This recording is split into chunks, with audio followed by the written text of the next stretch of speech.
Shalom, selamat sore semua. Shalom. Baik yang di board maupun yang di rumah, kita bersyukur kita dapat waktu yang manis sekali yang Tuhan beri buat kita semua. Siap belajar firman Tuhan? Siap. Ya, di antara semua kita Ivan yang paling baru di sini. Baik, kita mau belajar. Kalau saya mulai dengan pertanyaan ini tentang uang. Begitu sudah mendengar kata uang, yang muncul di benak kita itu apa? Uang. Awas enggak, jangan pura-pura enggak bisa jawab ya. Kita enggak pernah kenal uang saja. Kemudahan. Satu. Ayo, mendengar kata uang muncul apa? Kemudahan. Satu baru. Satu-satu aja yang diborong semua, yang lain. Ayo, apa? Uang, kemudahan. Ayo coba jawab. Kebutuhan. 2, 3, 4. Belum. Oh ini pintar sekali. Berarti kamu dengerin. Ya hebat sekali kamu. Nah, di rumah maaf itu namanya Oliver. Masih umur 3 tahun lebih bisa ikut jawab. Tapi yang lain om-om tante-tante kalah sama Oliver nggak jawab. Kemudian kebutuhan, apalagi mendengar kata uang. Apa? Ayo cepat. Ben, mikir apa? Jangan lama-lama mikir gampang kok soal uang. Ayo. 5. Ayo, uang. Mendengar kata uang. Kemudahan, kebutuhan, betul. Aset. Nah, 2 lagi. Kebutuhan, kemudahan, aset, nabung. 1 lagi yang di rumah juga boleh loh. Coba ketik di situ ada sticknya, bisa ikut bantu baca. 1 lagi. Ayo 1 lagi coba. Kebutuhan, kemudahan, aset, apa tadi? Nabung. 1 lagi. Bunga. Ayo, Evin, coba jawab.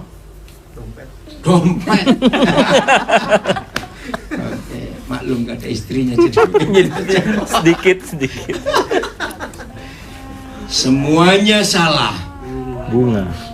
Lalu yang benar apa? Bunga. Mendengar kata uang, semua kita harus langsung berpikir itu setan. Saya tahu Pak jawabannya. Nah, kenapa gak jawab tadi? Supaya biar seru. Alasan kamu. Saudara, ini masalah yang menyebabkan dunia kacau balau sampai hari ini. Karena selama kita tidak mengatakan uang itu setan, di situ kehancuran terjadi. Hanya Tuhan Yesus satu-satunya orang di dunia. Saya ulangi, hanya Tuhan Yesus satu-satunya orang di dunia yang berkata uang itu setan. Mamon. Mamon itu dalam zaman perjanjian lama dewa yang haus darah. Mamon itu dalam perjanjian lama setan yang jahat sekali. Kita bersyukur karena kita dimiliki oleh Tuhan Yesus yang luar biasa, yang tidak pernah ada orang lain pernah berkata uang itu setan kecuali Tuhan Yesus. Maka itu sampai gereja pun bisa hancur berantakan, itu pasti gara-gara uang. Betul atau salah pernyataan? Betul. Apa saja, dimulai dengan yang baik, apa saja, nggak usah bicara gereja, apa saja. Begitu muncul 1 orang saja di kelompok itu, di komunitas itu, di keluarga itu, muncul 1 orang saja yang dikuasai uang, pasti rusak kelompok itu. Betul atau tidak kalimat ini? Maka itu selama saudara belum pernah bisa mengatakan uang itu setan, maka sampai kapanpun juga Tuhan akan menjauh dari kita. Mari kita lihat ayat ini, Matius 6 ayat 24. Boleh baca bahasa Inggris, bahasa Indonesia silakan. Matius 6 ayat 24. Ini perkara serius. Kita tidak bisa mengabaikan konsep uang itu setan. Nggak bisa. Matius 6:24. Udah. Kita baca bahasa Indonesia dulu ya. 1, 2, 3. Ayo ulangi serentak ya. 1, 2, 3. Tak seorang pun dapat mengabdi pada dua tuan. Stop. Mendengar kata master, tuan, itu orang atau barang? Is a person or things? Person.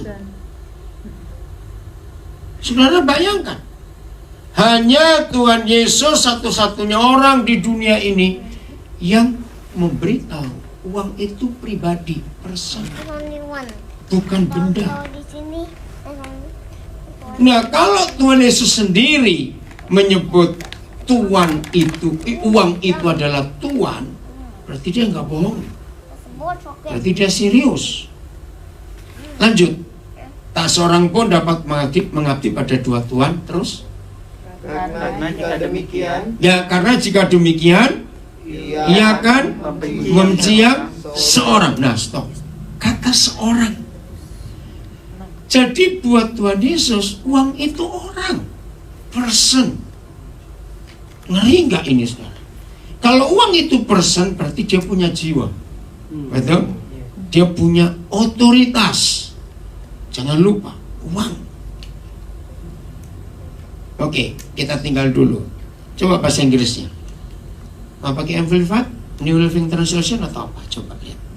No one can serve two masters. Ya, and then? For you will hate one and love the other. Ya, one and the other. Masters. Oke, saya minta, itu nanti ada dua pembacaan, ada dua bagian. Oh, dua. Uang atau Yesus, Yesus atau uang. Nah, saya tanya dulu, saudara mau menempatkan yang pertama siapa? Pasti Yesus, bukan? Oke. Jadi bacanya, ulangi lagi.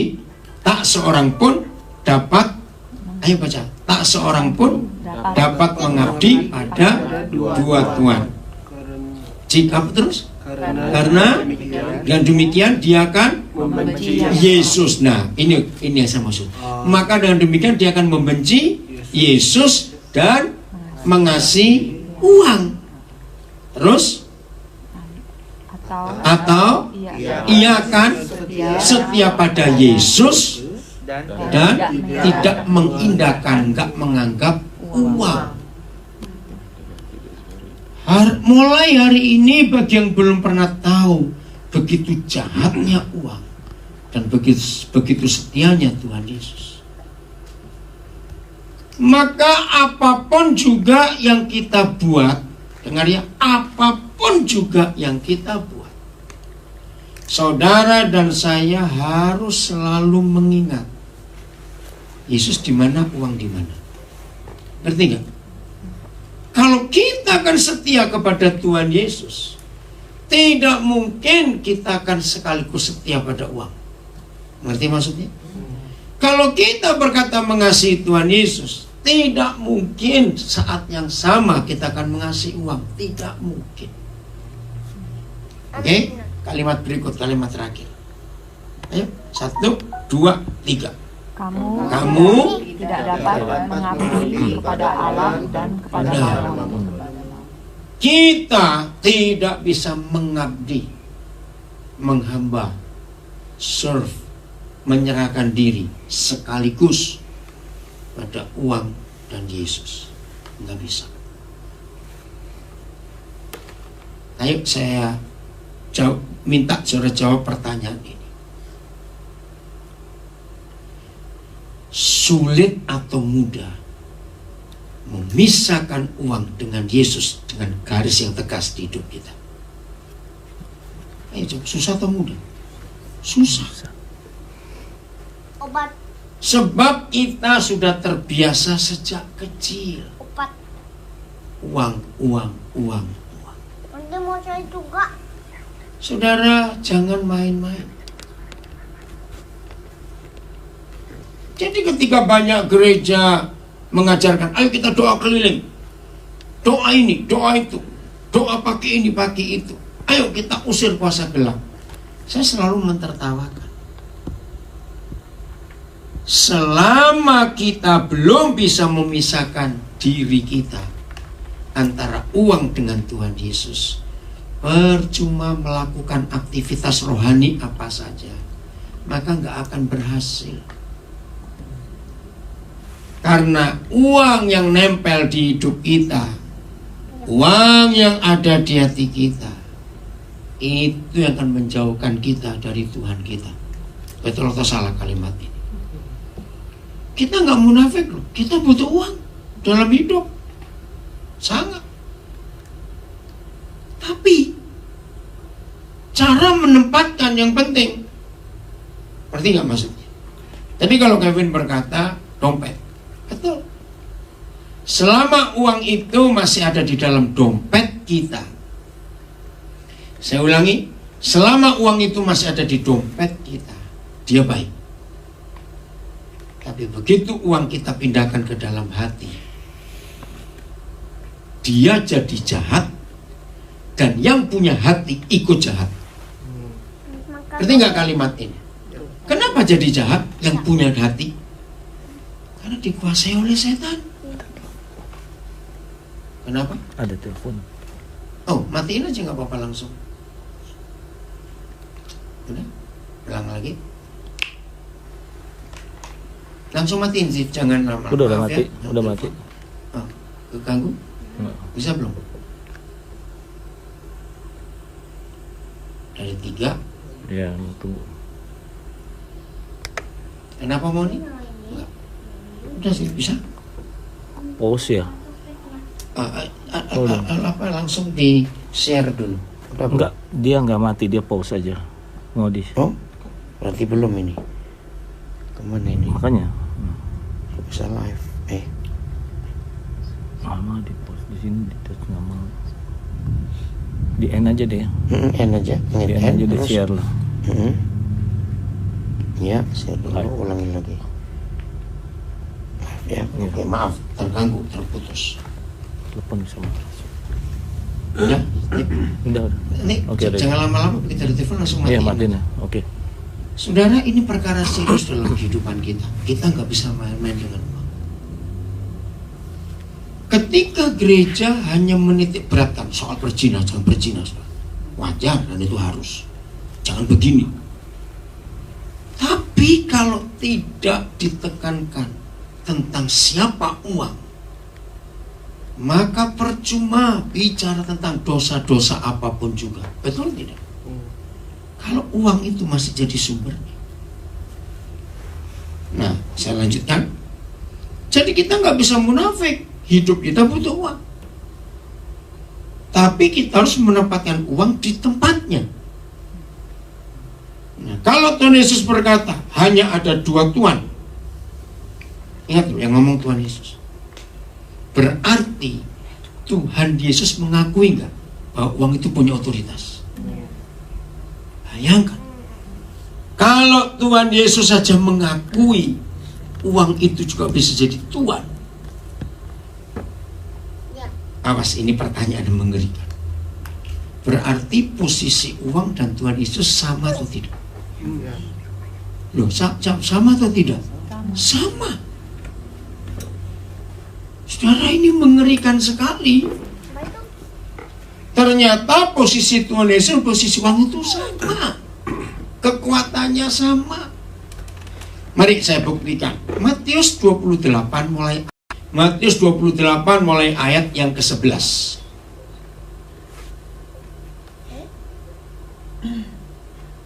Matius 28 mulai ayat yang ke-11.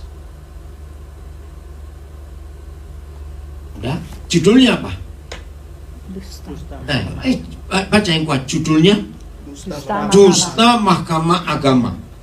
Kalau istilah sekarang, maaf, dusta di kantor sinode. Karena mahkamah agama itu. Oke, ada apa? Baca ayat 11. 1, 2, 3. Ulang serentak, ayo yang lain baca tolong. 1, 2, 3. Ketika mereka ada di tengah jalan, datanglah beberapa orang dari penjaga itu ke kota dan memberitahukan segala yang terjadi itu kepada imam-imam kepala. Nah, imam-imam kepala. Siapa mereka? Ini para penjaga tentara Romawi yang menjaga kubur Yesus. Mereka terkejut karena kuasa Tuhan datang, kubur terbuka, Yesus keluar dan bangkit. Mereka lapor ke kota. Ayat 12, 1, 2, 3. Dan Sesudah berunding dengan tua-tua, jadi imam-imam, orang Farisi, ahli Taurat, ketemu dengan beberapa tua-tua Yahudi. Apa hasil perundingannya? mereka mengambil keputusan, lalu memberikan sejumlah besar uang kepada serdadu-serdadu itu. Saudara tahu nggak? Ternyata money politik sudah terjadi lama di dunia ini. Mereka mengambil keputusan memberikan sejumlah besar uang kepada tentara-tentara itu. Untuk apa? Coba lihat ayat 13, 1, 2, 3. Dan berkata, kamu harus mengatakan bahwa murid-muridnya datang malam-malam dan mencurinya ketika kamu sedang tidur. Itu money politik. Keren ya. Sudah ada sejak zaman dulu. Ayat 14.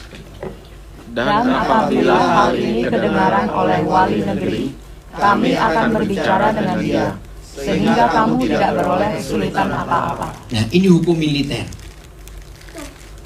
Dalam hukum militer, prajurit berbohong, berdusta, itu ancamannya berat. Tapi tokoh-tokoh agama ini jahat sekali. Kalau sampai terjadi sesuatu, ketahuan bahwa kamu salah, kamu bohong, urusan kami itu masuk. Maka kamu gak akan punya kesulitan apa-apa. Nanti kami menghadapi komandanmu.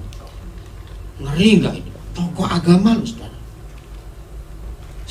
Saya berkata kalau seorang hamba Tuhan. Udah, ayat 15. Mereka menerima uang itu dan berbuat seperti yang dipesankan kepada mereka. Nah, sudah. Dan cerita Dan ini tersiar di antara orang Yahudi sampai sekarang ini. Sampai sekarang. Setelah mereka menerima sejumlah besar uang itu, maka mereka melakukan persis seperti yang diberitakan para tokoh agama itu. Nah ini hasilnya. Dan cerita ini, yaitu kebohongan itu, hoax itu istilahnya, diterima, dipercaya, diakui oleh orang-orang Yahudi sampai kapan Pak? Sekarang ini. Dan sampai hari ini berita ini masih ada di Israel. Saudara ketemu Jewish, tanya saja, nggak percaya. Ini yang mengerikan. Nah, siapa ingat di Perjanjian Lama, tiap kali Bapa di surga mengerjakan sesuatu, ya, di Perjanjian Lama, mujizat apa saja, pasti ada kalimat ini terakhirnya. Dan hal itu ada sampai hari ini. Ngerti nggak maksudnya? Ngerti nggak? Oke. Siapa masih ingat mata air di Yeriko yang ada racunnya? Sampai kalau ibu hamil minum pun keguguran. Masih ingat nggak? Lalu Nabi Elisa membuat mujizat pakai seram, ditaburi garam. Lalu ada kalimat, dan air itu sehat sampai hari ini. Dan betul, sampai hari ini, tahun 2019, orang-orang di Yeriko masih minum mata air itu sampai hari ini. Banyak mujizat yang selalu ada akhiran, dan hal itu ada sampai hari ini. Ingat tembok Yeriko yang runtuh? Sama Papa berkata, dan sampai hari ini tidak ada orang bisa membangun tembok itu lagi. Dan banyak. Ngerti maksudnya? Oke. Kalau yang Papa surgawi buat itu ada sampai hari ini, dan ternyata yang dibuat uang juga ada sampai hari ini. Ngerti maksudnya? Berarti sama. Kuasa Tuhan dan kuasa uang itu sama.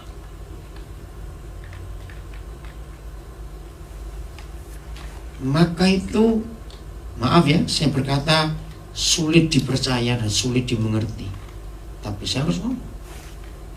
Siapapun hamba Tuhan itu, siapapun murid Yesus itu, siapapun orang Kristen aktivis itu, sebelum di hidupnya tidak punya perasaan benci uang, maka sampai kapanpun hidupnya gak akan aman. Sebab setan akan ngincar terus. Kalau bahasa sehari-hari saya pakai, jangan harap kita bisa dipakai Tuhan sebelum Tuhan menemukan di hati kita bahwa kita gak doyan duit. Sulitnya hidup gak doyan duit. Nah jawab, sulit. Tapi harus, nggak bisa tidak. Terus gimana caranya? Nggak doyan duit, tapi kok butuh duit dan hidup ada duit. Saya cari itu, caranya terus gimana dong? Ayo kita buka Filipi 1 ayat 22. Filipi 1 ayat 22. Ini konsep yang luar biasa. Orang yang gak doyan duit itu pasti tidak pelit, katakan amin. Jadi kalau ada orang pelit, artinya ya sudah. Kedua, orang yang tidak doyan duit, kedua ya kriterianya, orang itu gak takut kalau gak punya uang. Oh gak amin sih. Betul tidak? Justru kalau orang itu masih takut gak punya uang, berarti dia masih doyan duit. Maaf, di sini ada istilah bagus. Hamba Tuhan pun tetap manusia. Loh kok tertawa? Kenapa? Jangan pakai alasan itu. Amin. Loh kok gak percaya? Jangan pakai alasan itu. Kenapa itu? Rita enggak lagi nulis. Jadi ini hal yang serius. Selama kita masih doyan duit dan Tuhan tahu dan setan tahu, hidup ini gak aman. Gak amannya bukan karena hal-hal besar, hal sederhana. Orang yang masih belum bisa melepaskan dirinya dari masalah uang, orang itu akan sulit tidur kalau gak punya uang. Loh betul atau tidak? Tapi dia pun akan sulit tidur kalau uangnya kebanyakan. Loh betul atau tidak? Pernah gak kita sadar dua-duanya sama? Maka itu kita harus memisahkan. Kenapa? Nggak pernah kebanyakan. Nah, puji Tuhan gak pernah kebanyakan. Itu cepat masuk surga. Karena yang kebanyakan uang susah masuk surga, kata Tuhan Yesus. Oke, saya lanjutkan, ini penting sekali. Udah baca Filipi 1, 22. 1, 2, 3. Ulang serentaklah. 1, 2, 3. Tetapi jika aku harus hidup di dunia ini. Stop dulu. Ayo kita rasa kalimat itu, tetapi jika aku harus hidup di dunia ini. Itu sebetulnya Paulus ingin mati atau ingin hidup? Ingin mati. Tapi kalau harus hidup, saudara, ini yang kita harus punya. Coba sebelum terus saya tunjukkan ini. Kira-kira orang miskin atau orang kaya yang cepat mati? Berarti nggak pertanyaannya. Orang kaya atau orang miskin yang cepat mati? Miskin. Iya, orang miskin. Kenapa? Karena nggak mikir apa-apa. Mati ya mati. Orang kaya sulit mati karena mikir harta ini bagaimana nanti ini. Betul tidak? Yang kedua, orang kaya itu sulit mati karena diperpanjang terus umurnya dengan duitnya. Berobat. Ya nggak mati-mati. Maka itu pada satu titik, kalau orang-orang pakai life support, tahu itu ya, pakai mesin untuk hidupnya, dokter pasti bertanya, mau diteruskan atau dicabut?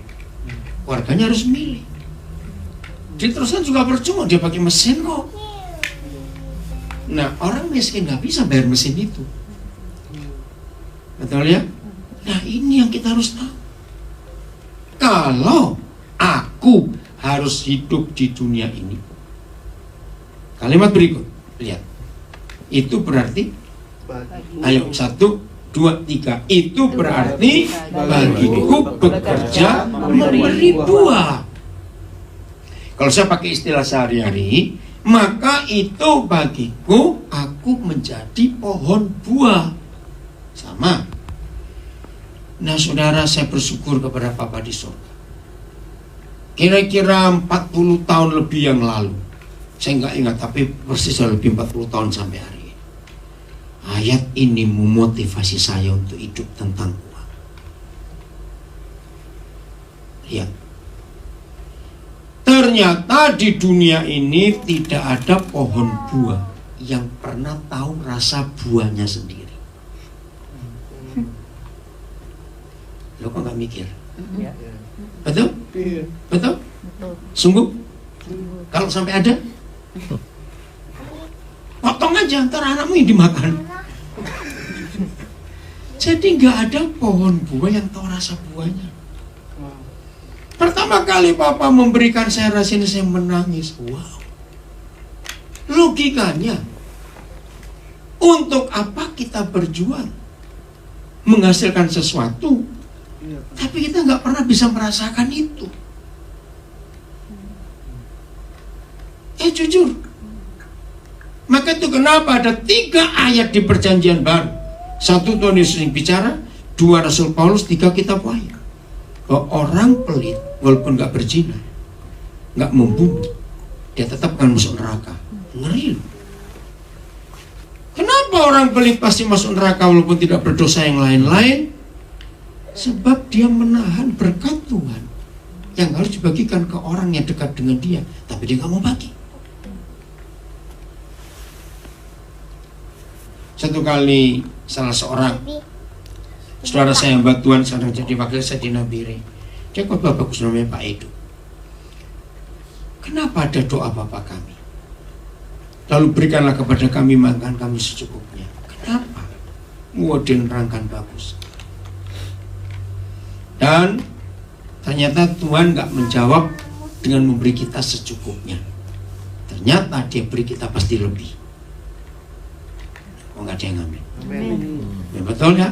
Walaupun dalam Indonesia bahasa Inggris gak ada kata secukupnya, tapi our daily. Artinya ya untuk hari ini saja, gak usah untuk besok. Tapi ternyata berkat Bapa, kita nggak sanggup menghabiskan untuk hari ini habis semua. Jawab ya atau tidak? Mati kita kok ngabisin semua yang dia berikan pada kita hari ini. Lalu begini kata Pak Edu, bagus. Lalu untuk apa? Untuk siapa? Ternyata di sekitar kita hidup ada banyak orang yang nggak punya Papa sebaik Papa kita. Nah Papa titip untuk kita bagi ke mereka. Katakan amin, saudara. Betul? Dia titip untuk kita bagi. Maka itu pertanyaannya, sampai bulan 7 tanggal 8 hari ini, sejak 1 Januari yang lalu, antara yang kita terima dengan yang kita bagi, mana lebih banyak? Kalau toh sama pun tetap salah di mata Tuhan. Ngerti nggak maksudnya? Nggak bisa. Coba kita lihat dulu. Yesaya 58 ayat 10. Yesaya 58 ayat 10. Wih, pohon buah itu luar biasa.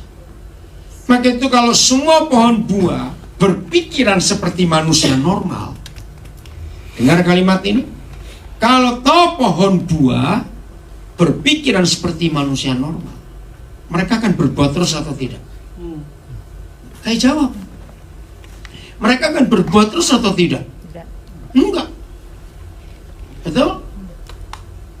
Ini yang luar biasa. Udah ayat 10? Yesaya 58 ayat 10. Tentang puasa. Ya. 1, 2, 3. Apabila engkau menyerahkan kepada orang lapar apa yang kau inginkan sendiri. Stop. Ini kalimat luar biasa. Apabila saudara dan saya berbagi, kalau saya pakai kata lain, kepada orang yang perlu, seperti yang kita inginkan sendiri. Stop dulu. Maaf, jangan ada yang tersinggung. Semua kita tahu itu. Normal, wajar, atau enggak normal, atau enggak wajar. Kalau sikap manusia itu begini, suka berbagi. Ada orang suka berbagi, tapi yang sudah mau expired. Ngerti maksud saya? Wajar bukan namanya manusia. Aku sudah gak butuh kok. Lo ngerti gak maksudnya? Itu salah. Justru kalau kita berbagi, ukurannya ke diri kita. Ngerti? Artinya yang kita suka itu kita bagi. Apabila engkau memberikan pada orang lapar seperti yang kau inginkan sendiri, itu kalimat luar biasa. Maka itu salah ketika gereja, mari saudara kita kumpulkan pakaian bekas, enak saja. Itu enggak salah kata itu. Kalau mau kasih yang bagus, seperti yang kita inginkan. Maka itu pertanyaannya, selama 6 bulan 8 hari yang kita lewati ini, berapa yang kita sudah bagi? Kalau sama dengan kita terima, itu kan belum cukup. Karena pohon buah itu berbagi semuanya. Kenapa semuanya? Tapi dia nggak bisa makan. Itu luar biasa. Saudara belajar biologi akan kabar. Semua kehidupan di dunia ini, dari manusia, binatang, pohon-pohonan, ternyata hanya pohon yang gak punya batas umur. Itu biologi. Artinya pohon itu gak akan mati kalau gak ditebang. Semua kehidupan ada batas umurnya. Manusia 70 tahun, kalau kuat 80. Anjing 7 kalinya umur orang. 11 tahun sudah tua buat anjing, berarti 77 tahun dia. Berarti enggak? Kuda ada batasnya. Semua, hanya pohon yang tidak. Kita lanjutkan Yesaya 58. Ulangi dari depannya. 1, 2, 3. Apabila engkau menyerahkan kepada orang lapar ya, apa yang kau inginkan sendiri, betul, dan memuaskan hati orang yang tertindas. Wow, memuaskan hati orang yang tertindas, maka terangmu akan terbit dalam gelap. Maka terang kita akan terbit dalam gelap, terus dan kegelapanmu akan seperti rembang tengah hari. Ayat ini yang saya selalu pakai kepada hamba-hamba Tuhan, kepada orang-orang Kristen mengeluh gini, aku ini salah apa ya? Sudah doa, sudah puasa, sudah memberi, sudah semuanya, kok masih gelap gitu? Ini jawabannya. Perhatikan kata maka terangmu akan terbit dalam gelap dan kegelapan tidak akan apa? Saya lupa kalimat terakhir. Nah, kegelapan akan berubah jadi rembang tengah hari, panas jam 12. Maka itu kalau ada di antara kita doa kita kok nggak dijawab oleh Tuhan, periksa pelitmu itu yang menjadi penghalang terang itu terbit. Cara kita berbagi jahat, yang sudah sisa, yang sudah mau expired, yang sudah kita nggak pakai.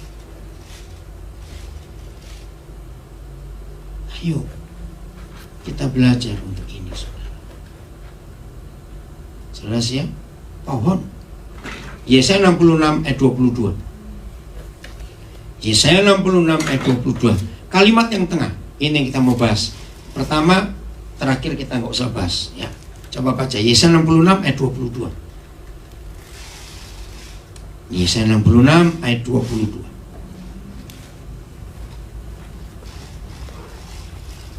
Udah? 1, 2, 3.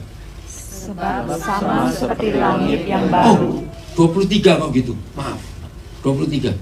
Apa ya? Coba. Bulan bulan Oh. berganti bulan. Sebentar saya pinjam dulu. Dalam kitab itu, dalam kitab. Tunggu. Maaf. Yesaya 66 atau 65, maaf. Bentar ya. Sabar dulu.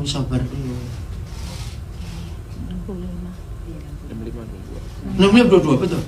Oh, ya lanjutkan. 65-22. 65 ya, bukan 66. Umur umatku sepanjang umur pohon ya. Bentar. Ya, ayo baca. 1, 2, 3. Mereka tidak akan mendirikan sesuatu supaya orang lain mendiaminya, dan mereka tidak akan menanam sesuatu supaya orang lain memakan Nah, buah. kalimat ini. Sebab umur umatku akan sepanjang umur pohon. Jadi ini biologi membuktikan. Kenapa Papa memberikan gambaran umur umat Tuhan akan sepanjang umur pohon? Karena kita nggak akan mati-mati kalau kita bisa jaga hidup kita baik-baik. Ini luar biasa. Kalau saudara sempat cari majalah National Geographic yang bulan Mei tahun 2013, itu ada artikel, padahal yang nulis bukan Kristen. Ternyata setelah diselidiki, gen ya, itu maksimal bisa bertahan hidup sampai umur 120 tahun. Kan aneh. Waktu itu terbit saya beli banyak. Saya nggak tahu berapa eksemplar saya beli. Baik bahasa Inggris, bahasa Indonesia, saya bagikan ke banyak teman. Ini kan Alkitab. Kenapa dalam Kejadian itu 120 tahun? Jadi di situ diuraikan. Kalau kita jaga makan, istirahat yang betul, ternyata gen ini mampu sampai umur 120 tahun. Hebat sekali, Alkitab bisa dibuktikan dengan saya. Nah, ini bukti. Kalau kita hidup takut akan Tuhan, umur kita akan sepanjang umur pohon. Nah, kembali. Salah satu kehebatan pohon buah adalah ini. Tuhan menciptakan pohon buah itu keren. Buah-buah yang enak-enak dan mahal-mahal.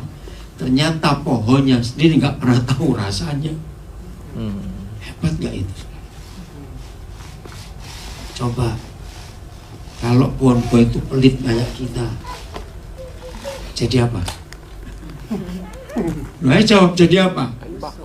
Bukan, nggak ada buah di dunia. Betul nggak? Karena pohonnya nggak mau berbuah lagi. Maka ayo kita jawab baik. Umur kita sepanjang umur toge atau umur pohon? Ya harus seperti umur pohon. Maka dengan kata lain, ngeri saudara hidup ini yang begitu egois, hanya untuk diri kita sendiri saja. Jelas ya, ayo kita berbagi.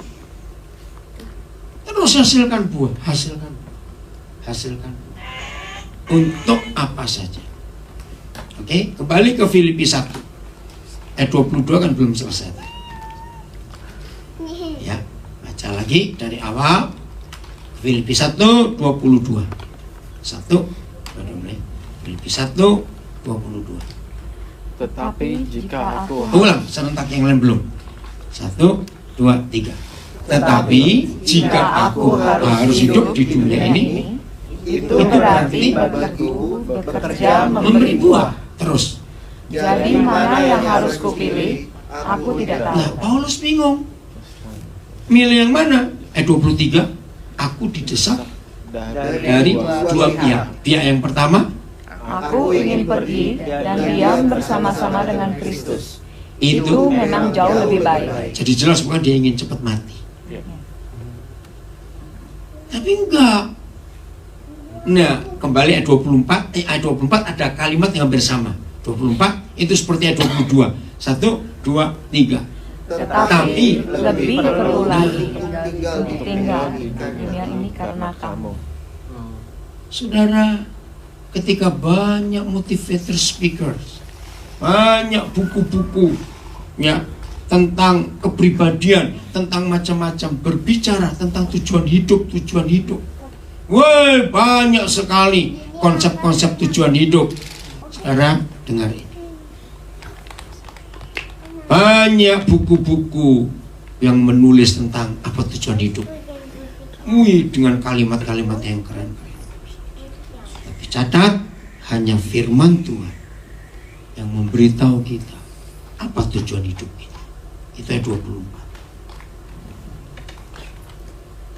Tetapi lebih perlu untuk tinggal di dunia ini karena kamu.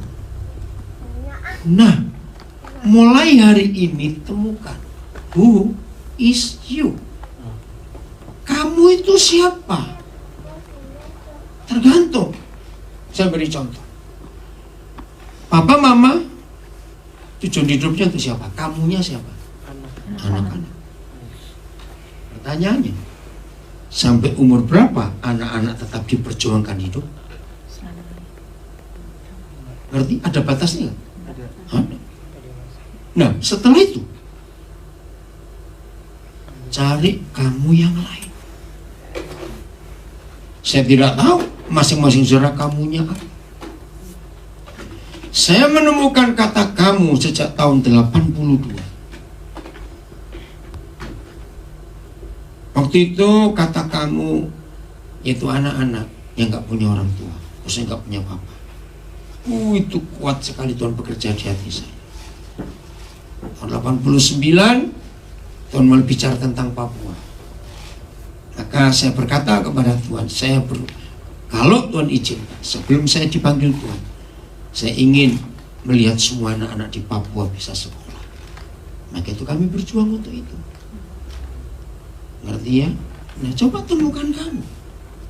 Masing-masing kita bisa menemukan. Sehingga kita harus berpikir begini selama kita masih hidup. Ini kata-kata bagus sekali yang saya terima. Kira-kira kalau hari itu tiba, kita dipanggil Tuhan, orang akan menulis apa di batu nisan kita? Keren gak kalimat itu? Betul? Saya percaya gak ada orang yang bangga di batu nisan ditulis di sinilah dibaringkan orang paling pelit sedunia. Betul tidak? Karena selama hidupnya gak pernah berguna apa-apa. Waktu dia mati uangnya numpuk banyak sekali.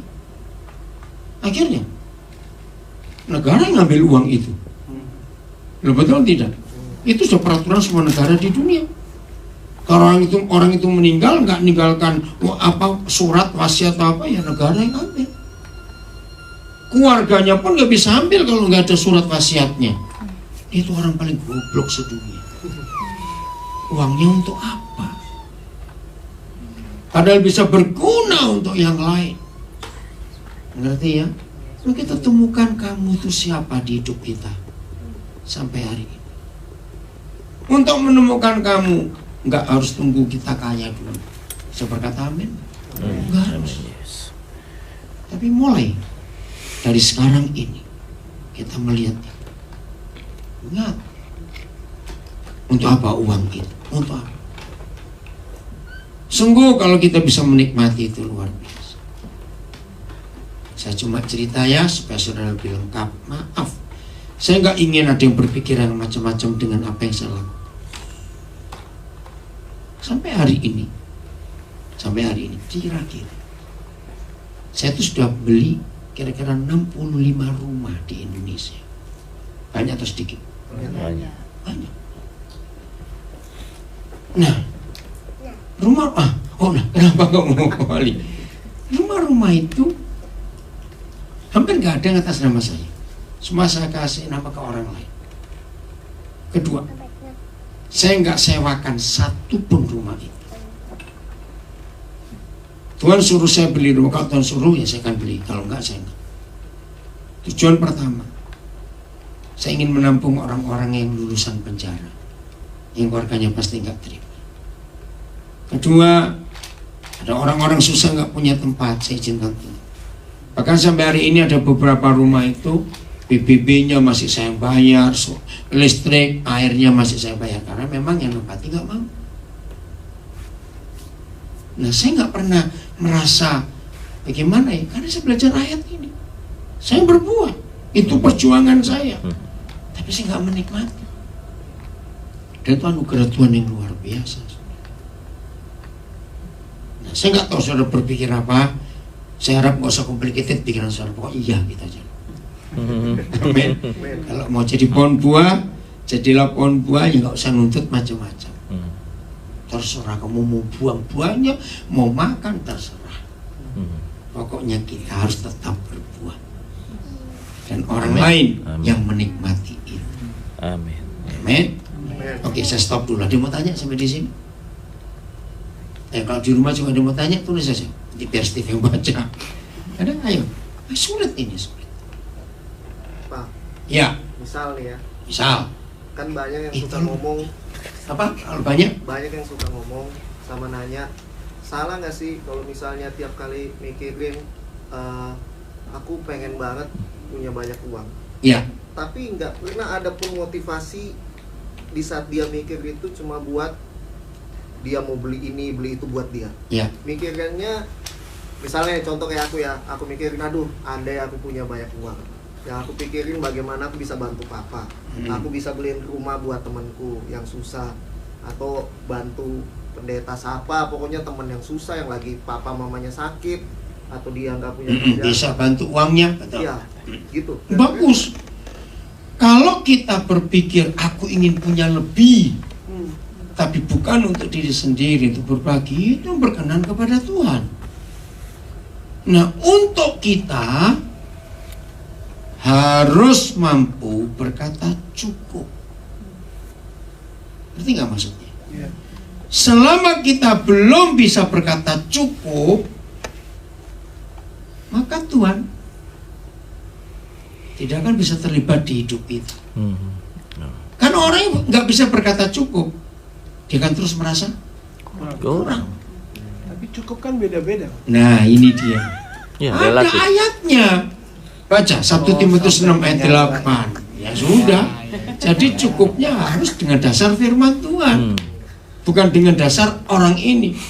Ya, orang ada yang berasa cukup punya rumah 1. Tapi ada yang nggak merasa cukup punya rumah 1 mau punya 3. Nah, itu salah. Cukupnya ada standarnya. Ayo baca 1 Timotius 6 ayat 8. 1 belum ya. 1 Timotius 6 ayat 8. 1, 2, 3. Asal ada makanan dan pakaian cukup. Nah, jadi ukurannya asal kita nggak telanjang dan nggak kelaparan. Enggak, amin. Amin. Enggak susah. Loh, mau punya berapa? Contoh, tanganmu cuma 2. Mau punya jam tangan berapa? Walaupun kita mampu beli jam tangan 2, masih kita pakai kiri kanan? Itu kan jam. Apa? Contoh. Ayo. Pulau. Ayo cepetan. Mantap. Berat. Ayo. Betul nggak? Ini loh kata cukup itu di situ. Saya bersyukur. Nah, sampai hari ini Tuhan bisa melihat hati saya. Saya itu berkata cukup, betul-betul cukup. Rumah, iya cukup. Loh, rumah 1 aja tuh masih lebih-lebih loh kita tempati. Loh, betul nggak? Masa tiap 2 jam mau pindah kamar untuk tidur? Sombong betul. Loh, iya toh rumah 1 aja lebih. Loh, kok nggak jawab iya toh? Amin. Makanya mau rumah berapa? Badan cuma segini. Jelas ya Roy? Kata cukup. Kalau kita nggak lapar, nggak kelaparan, nggak telanjang. Selesai. Apa? Ya baru mau ngomong. Serius? Nah, mau tanya Pak, Ya. kalau misalnya kita yang kelaparan dan orang lain yang kenyang karena kita tolong mereka, Iya. salah juga nggak kayak gitu? Salah. Salah. Roy banget. Oh. Salahnya di sini. Kan Berarti beda. ngapain nolong orang yang suka kekenyangan? Enggak, misalnya sama-sama lapar nih. Iya toh? Ya, kita tolong orang lain, Iya. orang lain itu jadi kenyang. Nggak mungkin. Itu konsep yang salah dalam hidup. Bukan, nggak mungkin, bukan nggak boleh. Lah dia yang makan, akunya enggak. Bukan, dengerin dulu. Oh, ya. Hukum menabur dan menuai. Kalau kita sudah menabur, nggak mungkin kita akan kekurangan. Nggak Amin. mungkin. Yes. Berarti kan ngomong ke depannya kan, Pak. Bukan. Misalnya nih hari ini ya, Ya. misalnya uangku sisa di rumah nggak ada, makanan nggak ada, nanti istri lagi pergi misalnya. Terus? Kosong sama sekali, sisa $5 ini uangku ini. Hah? Terus di pinggir jalan ada orang, aduh aku udah lapar, nggak makan, Iya. nggak makan setahun. Gitu. Aku kasih dia nih, Ya, dan aku udah nggak ada uang, nggak ada makanan sampai malam, dan Betul. aku lapar malam. enggak. Kemarin malam papa ajak kamu makan. Semalam. Loh, kan bukti kan, gak papa tahu kamu nggak ada istrimu pergi. Loh, jadi nggak ada alasan. Kalau uang kita tinggal $5 dan ada orang kelaparan pinggir jalan, kasih, nggak Iya. usah takut. Amin. Ya sudah. Ya. Cuma nanya aja. Bukan Ya, nanya ya itu. kan siapa tahu yang lain kan ada pengalaman gitu. Jadi jangan takut kelaparan. Kalau toh hari ini kita nggak makan, nggak mati kok. Betul. Betul? Sering puasa itu sehat loh. Loh, betul tidak? Kebanyakan makan tuh nggak sehat. Maka itu kalau kita bisa sering puasa itu sehat, detox. Minum air saja yang bersih, sehat kita. Oke, jadi konsepnya di situ. Tuhan gak akan membiarkan kita. Amin. Amin. Yes. Markus 12 ayat 44. Saya pakai ayat ini untuk hidup. Tapi banyak orang membantah dengan macam-macam alasan. Saya kalau sudah dibantah, di debat, saya bilang sudahlah. Gak melakukan juga Tuhan gak marah. Tapi berbahagialah kita kalau kita mau melakukan. Amin. Dan puji Tuhan, oleh karena kemurahan Tuhan saya melakukan ini. Maka itu bisa seperti ini. Udah? Kenapa kenapa jarang pendeta khotbah ayat ini? Karena di sini takut belum melakukan. Udah? Baca. 1, 2, 3. Sebab Ulang dong.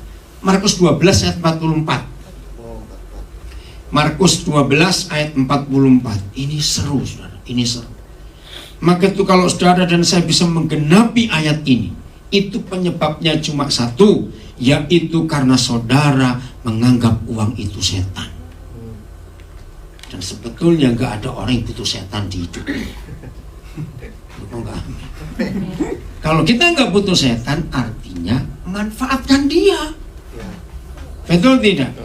Karena kalau kita tidak bisa memanfaatkan uang, berarti uang memanfaatkan kita.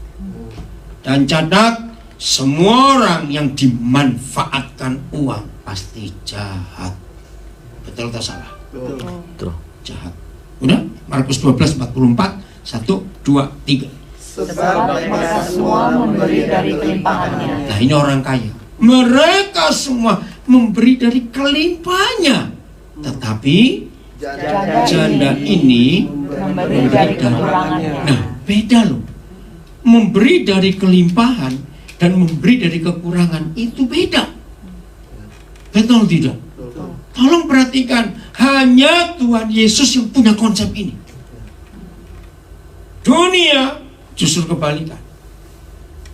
Dunia memberi karena kelimpahan. Lanjut. Yaitu, ulang dari depan. 1, 2, 3. Sebab mereka semua memberi dari kelimpahannya, tetapi janda ini memberi dari kekurangannya semua yang ada padanya. Perhatikan, stop dulu. Semua. Saudara, yang ada padanya. Maaf lagi sekali, maaf. Istri saya jadi saksi. Di sini ada Steve, ada Kevin. Mereka ini yang pernah ikut saya pelayanan dan tahu. Maaf, saya cuma cerita. Kalau Tuhan menggerakkan saya memberi, dan ternyata uang dengan segitu dan kebutuhan segitu, ya udah, saya nggak takut untuk kekurangan.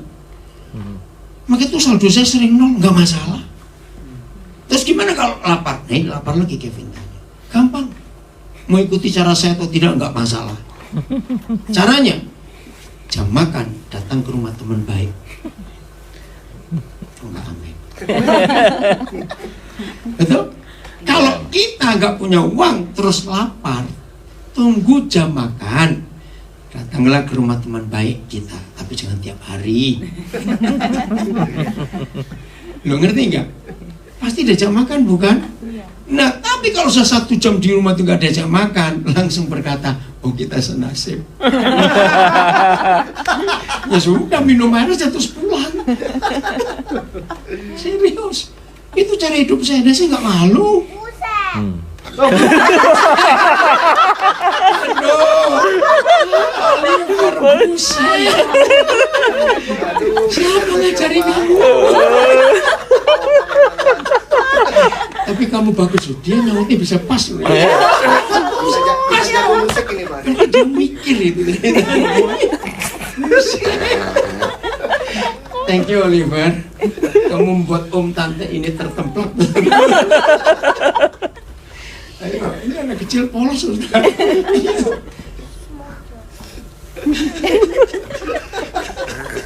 Kenapa dia bisa mikirin itu? Apa yang di pikirannya luar biasa. Thank you Oliver. Thank you so much. You are great. Welcome.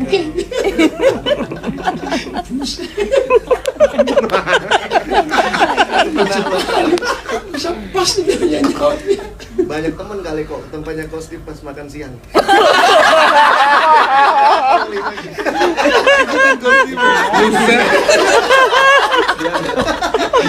Udah hafal dia.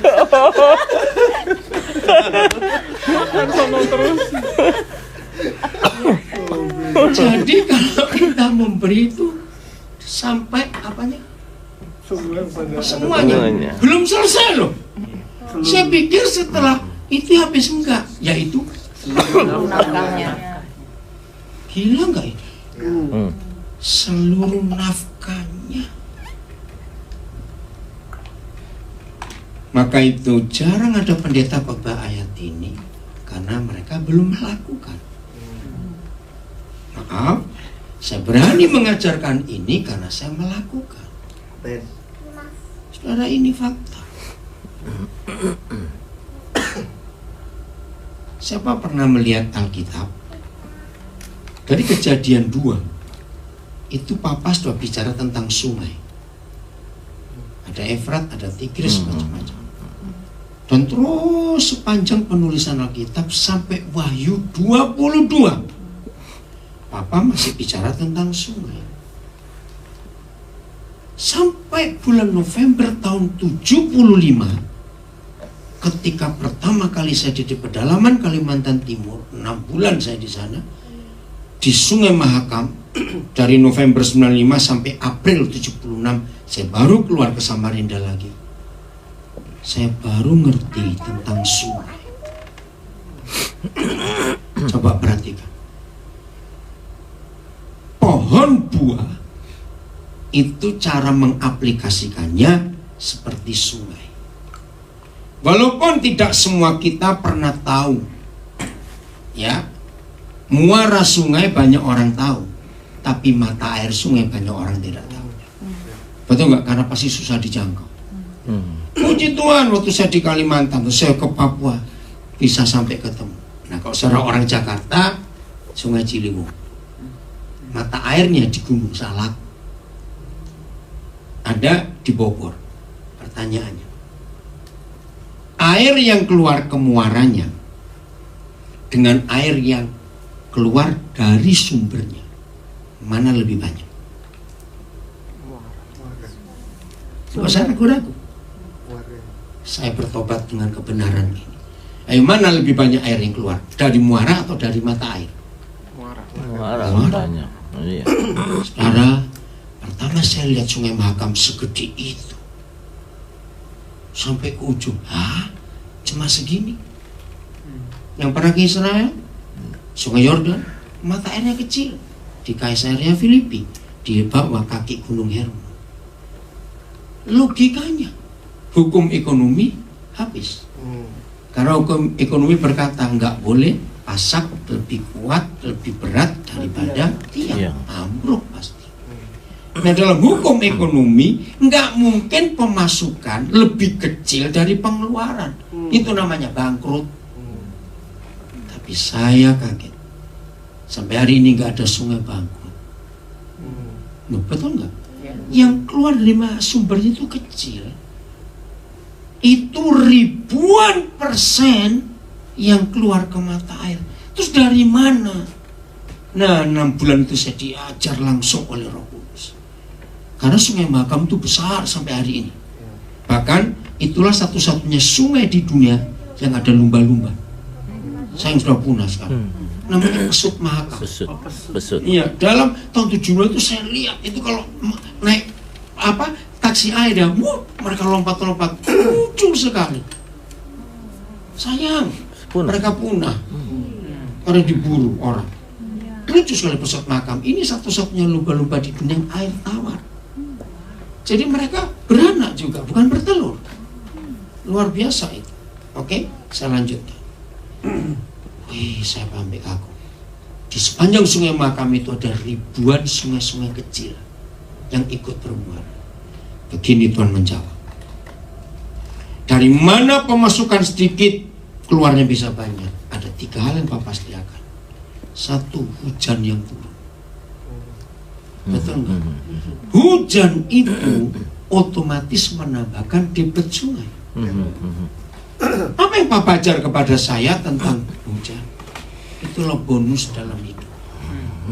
Waktu kami baru mau menikah, saya bilang pada istri saya, income kita itu ada 2 macam. 1, persembahan kalau saya melayani. 2, itu bonus. Jadi kalau kita nggak melayani, toto ada berkat, itu bonus. Nah, saya bilang pada istri saya, yang kita pakai itu yang dari pelayanan. Tapi bonus tidak boleh dipakai 1 sen pun. Sama seperti sungai. Ketika ada hujan turun, sungai nggak nyerap air itu. Buktinya Langsung. tanggulnya nggak becek. Kalau sungai nyerap airnya, kiri kanannya becek nggak? Ngerti nggak maksud saya? Maka itu nggak ada sungai pelit. Kalau sampai ada sungai pelit, banjir itu. Karena sungai pelit itu memperkecil muara. Betul tidak? Orang pelit kan begitu, mengurangi pengeluaran. Apa yang terjadi kalau sungai pelit? Ayo coba jawab. Banjir. Maka itu orang pelit itu pembunuh. Banyak orang di sekitarnya. Ngeri sekali. Jadi hujan itu bonus. Karena hujan bukan jeripaya usaha sungai itu. Kok nggak ada yang amin? Amin, yes. Kedua, makin panjang sungai itu tadi makin banyak sungai-sungai kecil numpang bermuara. Sebab mereka nggak sampai ke laut terlalu jauh jaraknya. Ngerti tidak? Nanti saya tunjukkan artinya. Yang ketiga, makin panjang sungai itu, ternyata mata air baru muncul di sepanjang sungai alirannya. Inilah 3 hal yang menambahkan debit sungai itu. Walaupun pemasukannya kecil, pengeluarannya besar, karena 3 hal tadi. Saya percaya semua kita pasti pernah dapat bonus. Betul? Nah, kalau kita jadi sungai, bonus itu nggak boleh kita pakai. Karena Tuhan yang titip untuk kita salurkan ke yang perlu. Kedua, sungai-sungai kecil ikut bermuara. Saya percaya dalam hidup kita, apalagi sekarang ada sistem online, pasti ada teman-teman saudara titip jualkan ini, jualkan itu. Ngerti nggak maksud saya? Kan dapat untung bukan? Nah itu debit sungai. Yang ketiga, mata air. Pasti diantara kita punya bisnis tertentu. Tiba-tiba ada lagi yang muncul yang kita nggak pernah pikirkan. Bisnis-bisnis tambahan itu. Dan itu yang saya alami. Maka itu sampai bisa nyekolahkan begitu banyak anak. Yang kemarin sore datang ke gereja baptis pasti dengar. Bagaimana saya meluluskan sekian puluh master, sekian ratus S1, sekian belas dokter. Kalau, maaf ya saya ngomong, kalau hanya mengharapkan hasil persembahan saya khotbah, maka minimal saya harus khotbah sehari 200 kali. saya. Itu karena bonus tadi. Nah, sungai-sungai kecil itu saya beri contoh. Saya melayani Tuhan, nanti bulan depannya Agustus saya akan mensyukuri 47 tahun saya jadi hamba Tuhan. Bayangkan. Nah, waktu saya khotbah 40 tahun yang lalu, mereka masih SMP, masih SMA. Sebagian besar mereka sudah jadi pengusaha-pengusaha. Nah, mereka masih ingat apa yang saya kerjakan. Nah, saya dari berapa perusahaan itu dapat saham kosong. Minimal 10%, maksimal itu 25%, tergantung mereka. Mereka tahu apa yang kami kerjakan. Nanti ya, karena mereka ingat. Dan mereka titip. Itu luar biasa. Yang ketiga, mata air. Ternyata dalam perjalanan saya ini, Tuhan berikan berapa macam bisnis. Ya, contoh di Jakarta ada The Cyber. Itu bisnis IT. Luar biasa. Yang megang sekarang anak saya lulusan Hamburg, Jerman. Nah, suatu hari pemiliknya namanya Alex, nggak tahu bagaimana, memaksa saya untuk ikut saham. Saya waktu itu masuk pas ada uang sekian banyak, masuk. Nah, saya dapat 20 sekian persen. Lama-lama, lo kok jadi lebih besar? Akhirnya Alex itu bilang, sudah beli semua aja. Nggak ada uang. Nah, terus dia ngatur, masukkan lagi dari hasil ini, saya nggak ngerti gimana. Sampai sekarang saya tetap pemegang saham mayoritas 51% dari hasil itu, dan semuanya masuk ke pelayanan sampai hari ini. Saya ada usaha rumah makan, pinapire, macam-macam lah, Tuhan percaya. Nah, 100% saya nggak pakai 1 sen pun dari hasil itu semua. Semuanya masuk ke pelayanan. Maka itu bisa sampai hari ini seperti ini. Kalau saya nggak diajar tentang prinsip sungai, nggak akan terjadi. Oke, kita buka Kisah Rasul 20. Dan ini saya katakan kepada banyak hamba Tuhan, jangan full time. Kata full time itu nggak ada di Alkitab, yang ada full heart. Iya. Amin. Amin. Kalau full time itu menyusahkan jemaat. Kisah Rasul 20 mulai ayat 33. Ini konsep Paulus dalam hidup. Dan saya lakukan itu. Udah, 1, 2, 3. Ayo ulang, serentak. 1, 2, 3. Perak atau emas atau pakaian tidak pernah aku ingini dari siapapun juga. Gak pernah aku ingini dari siapapun juga. Ini Paulus, hamba Tuhan hebat, tidak full time. Dia nggak pernah minta kepada jemaat emas, perak atau pakaian, tidak. Lanjut. Kamu tahu bahwa dengan tanganku sendiri aku telah bekerja. Nah, aku telah bekerja. Ada bisnis. Kalau istilah bahasa Inggrisnya tent makers. Pada negara kata itu ya, tukang tenda. Kalau zaman sekarang itu developer. Karena tenda itu rumah pada zaman itu. Ulangi 34. Kamu tahu bahwa dengan tanganku sendiri aku telah bekerja untuk memenuhi keperluanku dan keperluan kawan-kawan seperjalananku. Ini luar biasa. Jadi hamba Tuhan yang betul itu bukan minta persembahan dari jemaat, harus bekerja supaya bisa memenuhi keperluannya, bahkan memberkati teman-teman sepelayanannya. Ini ayat luar biasa, itu saya pakai dari dulu. Terus dalam segala hal, segala sesuatu telah kuberikan contoh kepada kamu, bahwa dengan bekerja demikian kita harus membantu orang-orang yang lemah. Nah, justru hamba Tuhan harus membantu yang lemah, bukan dibantu.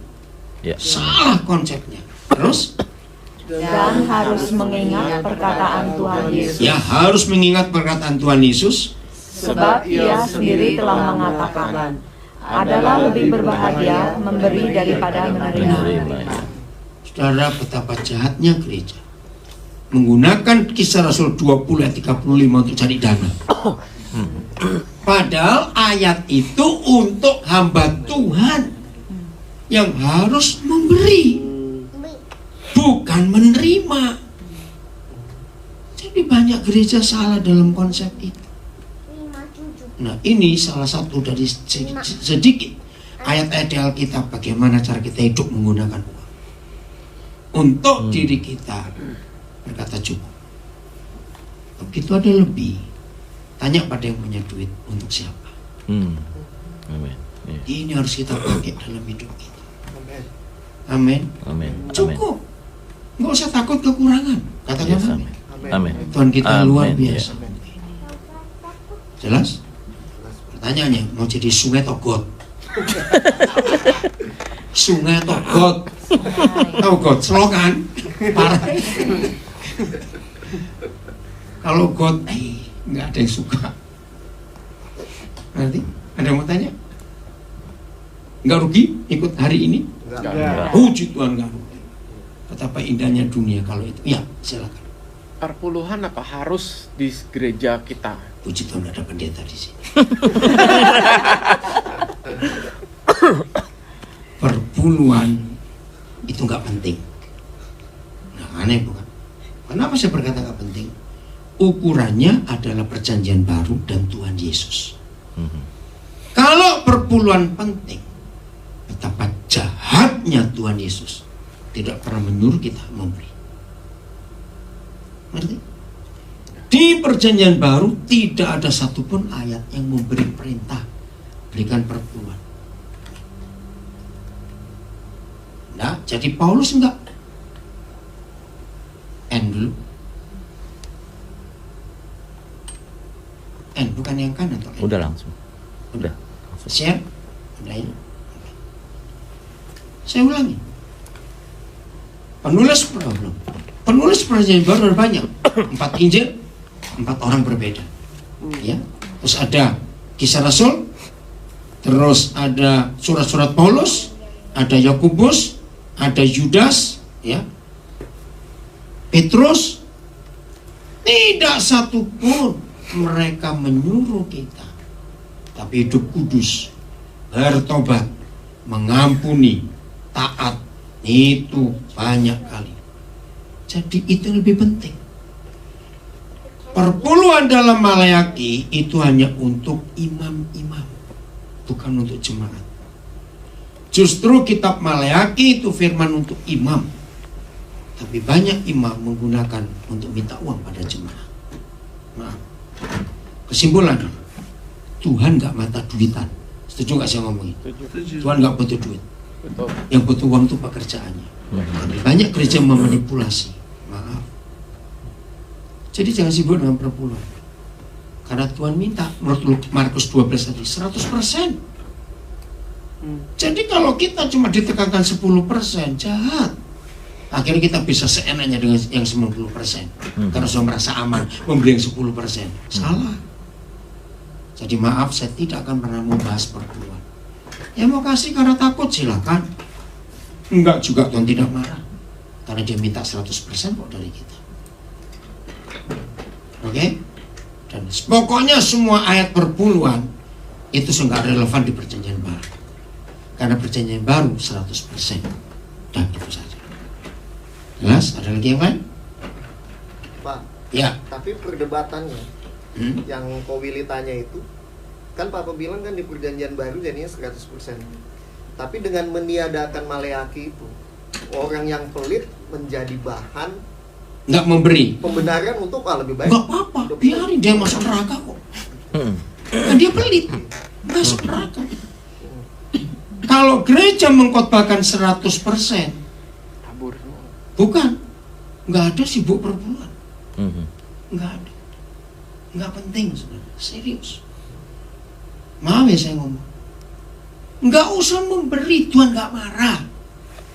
Oh, nggak ada yang ngamen, nggak marah kok Tuhan, karena Tuhan melihat hati kita. Hati orang itu nggak mengasihi Tuhan, ya udah urusan mereka dengan Tuhan. Maaf, 47 tahun saya jadi hamba Tuhan, nggak pernah khotbah perpuluhan. Dan Tuhan mencukupi luar biasa. Bahkan kalau saya mau berkata maaf, banyak hamba-hamba Tuhan khotbah perpuluhan nggak bisa buka sekolah gratis.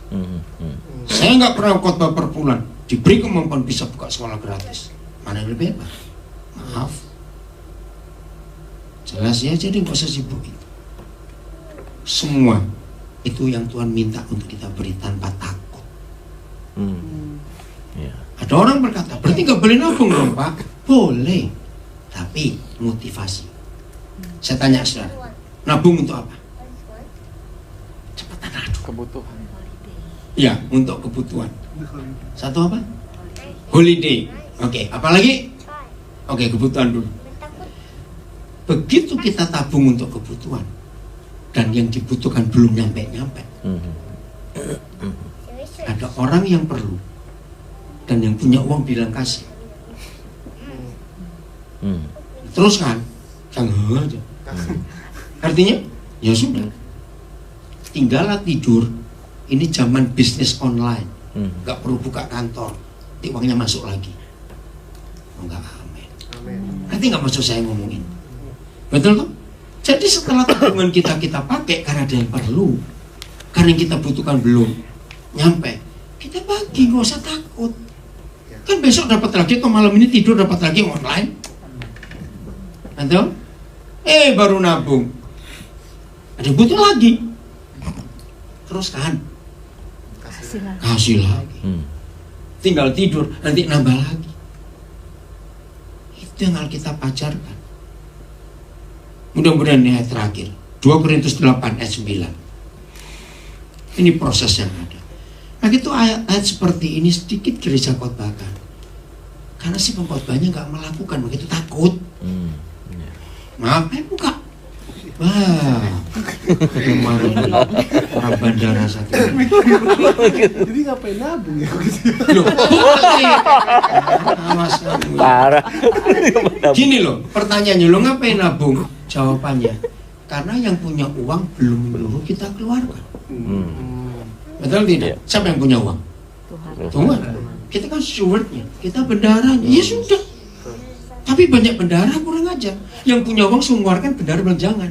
Nggak tahu malu itu. Betul, Pak. Nggak ikut punya duit kok. Masuk. Udah? 2 Korintus 8 ayat 9. 1, 2, 3. Karena Kurang yang kerasa. 1, 2, 3. Karena kamu telah mengenal kasih karunia Tuhan kita Yesus Kristus, Telah mengenal ya kasih karunia. Apa itu? bahwa Ia yang oleh karena kamu menjadi miskin, sekalipun Ia kaya, Supaya kamu menjadi kaya oleh karena kemiskinannya. Nah, saya mulai dari kalimat terakhir. Menurut firman ini, dengar ya, jangan ada stroke. Kalau saya sampaikan kalimat itu, banyak orang kaya sih stroke. Kalau saudara dan saya mau memberi, memberilah seperti pohon buah, total dihabisin oleh orang buahnya. Memberi yang benar sampai miskin. Oh enggak, amin. Amin. Lo betul tidak? Iya atau tidak? Iya. Karena kita telah mengenal anugerah kasih karunia Tuhan kita Yesus Kristus. Apa kasih karunia-Nya? Kalimat terakhir. Dia memberi kepada kita sampai miskin supaya kita Kaya. jadi kaya. Jadi pertanyaannya, kapan terakhir kali saudara memperkaya orang miskin? Sampai kita miskin sendiri.